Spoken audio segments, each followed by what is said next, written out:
শান্তির জনপদে আস্থার ভোট। কিশোরগঞ্জ ৬-এর লক্ষ্মীপুর কেন্দ্র।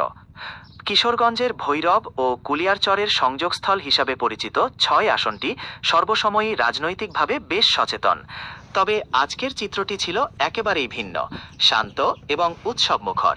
বিশেষ করে লক্ষ্মীপুর রাজামিয়ার ভোট কেন্দ্রে গিয়ে দেখা গেল এক আদর্শিক পরিবেশ। কেন্দ্রের পরিবেশ, শৃঙ্খলার জয় জয়কার। কেন্দ্রের মূল ফটক থেকে শুরু করে বুথ পর্যন্ত কোথাও কোনো বিশৃঙ্খলা চোখে পড়েনি। ভোটাররা সারিবদ্ধভাবে দাঁড়িয়ে নিজেদের পছন্দের প্রার্থীকে ভোট দিচ্ছেন। ভ্রাতৃত্বের বন্ধন, ভোটারদের কোনো বিভেদ বা উত্তাপ নয়, বরং দেখা গেছে এক অনন্য ভ্রাতৃত্ব। গ্রাম্য আড্ডা আর কুশল বিনিময়ের মধ্য দিয়ে ভোটদানের অপেক্ষা যেন এক মিলন মেলায় পরিণত হয়েছে। নিরাপত্তার চাদর, আইন শৃঙ্খলার তৎপরতা ছিল প্রশংসনীয়, তবে তাদের উপস্থিতি ছিল ভীতিকর নয়, বরং সহায়ক। বয়স্ক ও প্রতিবন্ধী ভোটারদের কেন্দ্রে ঢুকতে সাহায্য করার দৃশ্যটি ছিল সত্যি হৃদয়স্পর্শী। ঘরের কাজ সেরে সকাল সকাল লক্ষ্মীপুরের নারীরা কেন্দ্রে ভিড় করেছেন। তাদের চোখে মুখে ছিল আত্মবিশ্বাস আর অধিকার আদায়ের আনন্দ।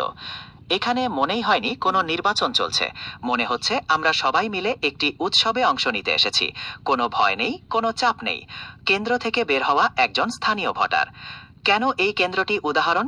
লক্ষ্মীপুর রাজামিয়ার এই কেন্দ্রটি প্রমাণ করে দিয়েছে যে স্থানীয় নেতৃত্ব এবং সাধারণ মানুষের সদিচ্ছা থাকলে একটি ভোট কেন্দ্র কতটা নিরাপদ এবং শান্তিপূর্ণ হতে পারে।